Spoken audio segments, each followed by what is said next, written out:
I thought I was the one in control. I thought I had the upper hand, but I didn't realize until it was far too late that the man I thought I was manipulating was 10 steps ahead of me the entire time. You see, I made the mistake of thinking that my fiancé's love for me was blind, that his devotion would let me get away with anything. I didn't know that beneath his calm and gentle demeanor, he was planning his revenge. And now, sitting here in the ruins of my own decisions, all I can think is, I deserved it. When I first met Ethan, I couldn't believe my luck. He was the kind of man every woman dreams of, handsome, ambitious, and wealthy. But more than that, he was kind. The kind of man who pulled out your chair, opened doors for you, and actually listened when you talked. It didn't take long for me to fall for him, and when he proposed, slipping that massive diamond onto my finger, I felt like I had hit the jackpot.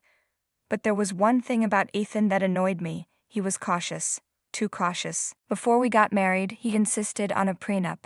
"It's just a formality," he said, his tone apologetic but firm. You know how these things go. I played the role of the understanding fiancé, even though inside I was fuming. A prenup? Did he really think I'd marry him just for his money? But I signed it because what choice did I have? And besides, I told myself it didn't matter. We were in love. We were going to spend the rest of our lives together. The prenup was just a piece of paper. Or so I thought. Our marriage started out perfect. Ethan adored me, and he made sure I knew it. Lavish vacations, designer clothes, expensive jewelry. He spoiled me in every way imaginable. But the thing about being married to a man like Ethan is that he works. A lot. Late nights, business trips, endless meetings.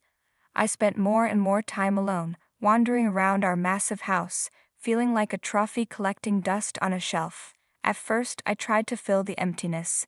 I picked up hobbies, hosted dinner parties, volunteered, but nothing seemed to satisfy me.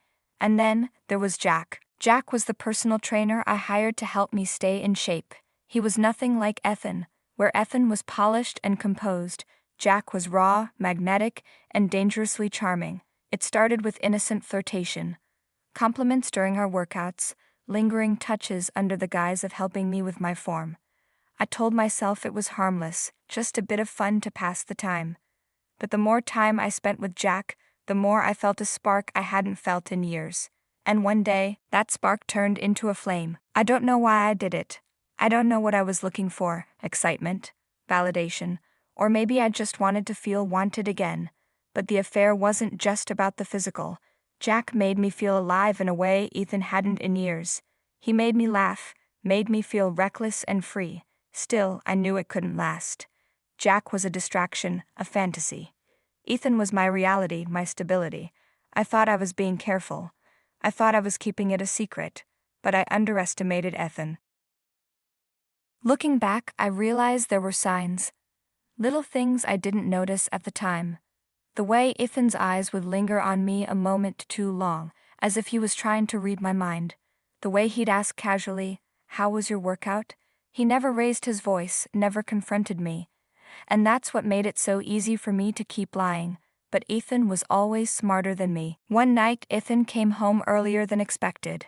Jack had just left, and I was sitting in the living room, pretending to read a book. Ethan walked in, his expression calm but his eyes sharp. "You seem tense," he said, pouring himself a drink.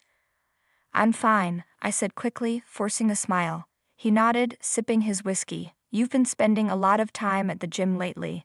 My heart skipped a beat, but I kept my face neutral. "Just trying to stay healthy," I said. He smiled, but there was something behind it, something that made the hairs on the back of my neck stand up. From that moment on, I felt like I was walking on eggshells. Ethan didn't accuse me of anything, didn't demand answers. But I could feel the tension in the air, a quiet storm building just beneath the surface. I should have ended things with Jack then and there. I should have confessed to Ethan, begged for his forgiveness. But instead, I doubled down. I was careful, meticulous, or so I thought.